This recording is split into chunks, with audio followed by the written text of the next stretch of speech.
The Luhansk skies that afternoon rumbled with a sharp hum that pierced the silence of the forest.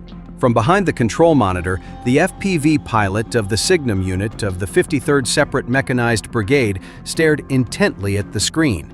He wasn't just an operator. He was a hunter on the battlefield, his electronic eyes penetrating every bush and muddy path. A Russian motorcycle sped along the open road, mud splashing around its rear wheel. But above him, the FPV drone had already locked onto its target, its electronic trajectory straight and cold.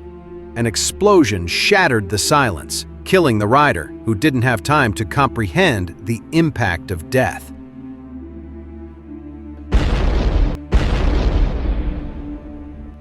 A second hunt followed, without pause. 3 Russian soldiers were seen running frantically across the open field, leaping into the bushes for cover. But the drone's camera continued to follow, zooming down the view as if death were lurking from the skies. One explosion followed by a barrage of debris, leaving no safe place for anyone trying to escape. Not only that, the third attack was even more brutal. A Russian infantry vehicle was driving down a forest road, attempting to bring in reinforcements. But the Signum drone was waiting. In one swift movement, the operator lowered the throttle. Instantly, a massive explosion shook the trees. Flames and black smoke billowed, the vehicle incinerated along with its occupants.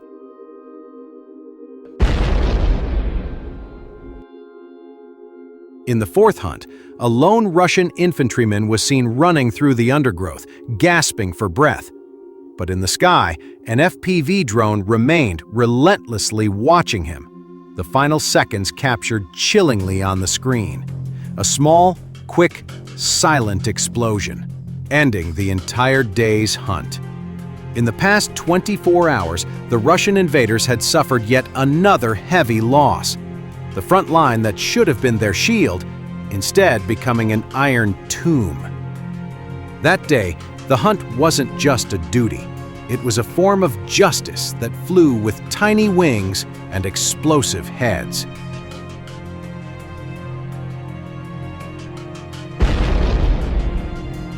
Through the FPV camera's view, a Russian vehicle was detected in the distance, packed with infantry, driving down the open road, attempting to reposition itself amidst the war-torn landscape.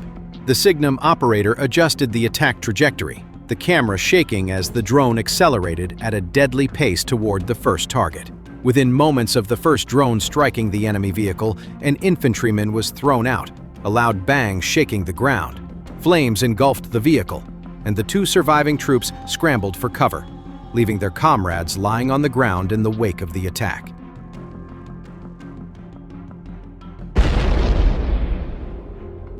The hunt wasn't over.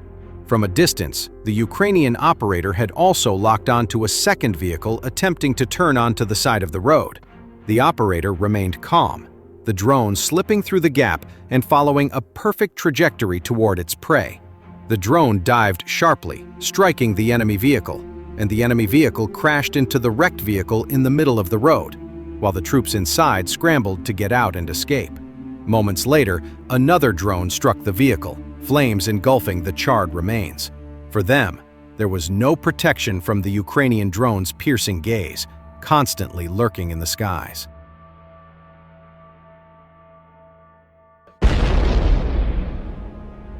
The losses of the invaders over the past day, stated the official report of the Ukrainian forces, are proof that there is no safe haven for the enemy on our land. Any enemy detected by the Signum operator would be destroyed. In this brief but deadly operation, the Signum pilot demonstrated extraordinary skill in coordination and precision strikes. Luhansk witnessed how technology and the composure of an operator can change the course of battle. The calm skies hold the story of the invisible hunter and of an enemy who never knows where death comes from.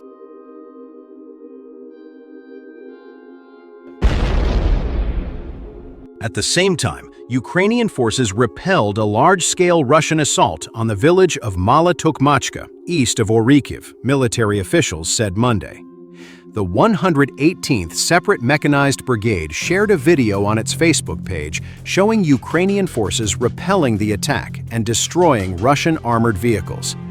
The attack, launched on October 20 at 2 p.m., came in multiple waves from the 71st Motorized Rifle Regiment, advancing from Verbove and Novo-Prokopivka.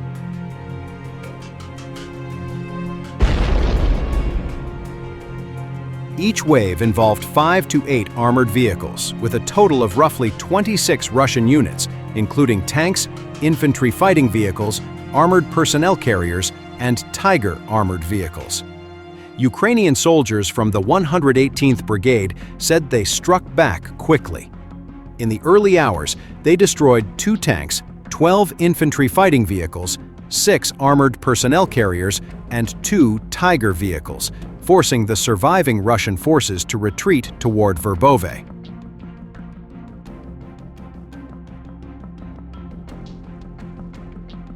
The brigade used artillery, FPV drones, and other unmanned aerial vehicles to target Russian positions, while T-72 tank crews engaged enemy vehicles and personnel directly. Some Russian equipment also detonated on mines. The enemy suffered significant losses. Personnel and armored vehicles were destroyed. "We are working in a coordinated and decisive manner," Ukrainian troops said. The assault came as Russia concentrated forces for renewed offensives in Zaporizhia. On August 18, Ukraine's Armed Forces, AFU, Commander-in-Chief Oleksandr Syrsky said Russia had redeployed troops from the Sumy region.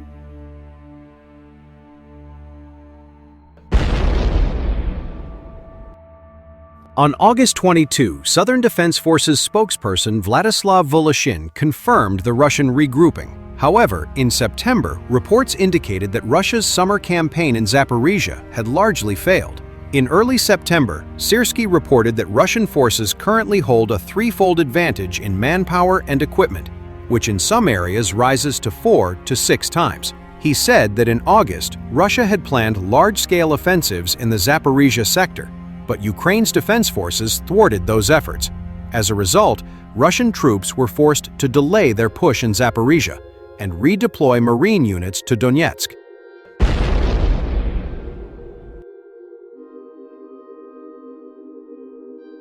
In fact, the month when the Russian military made maximum efforts to break through became a month of relatively small territorial gains, Syrsky said. According to him, Ukrainian troops regained 58 square kilometers, 22.4 square miles, and liberated several settlements in August, while holding firm in the Huliai Pole and Pridniprovsky sectors. On Thursday, Voloshin stated that Russian forces were attempting to capture the villages of Kamyanska and Plavny to continue their offensive toward Pridniprovska and advance to the outskirts of Zaporizhia.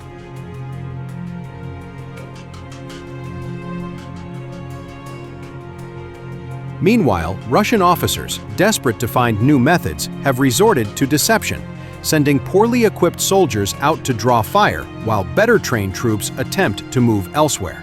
Yet Ukrainian reconnaissance networks easily expose such maneuvers, making every trick useless, as even some Russian analysts have admitted that 9 out of 10 infiltration groups never make it to their target.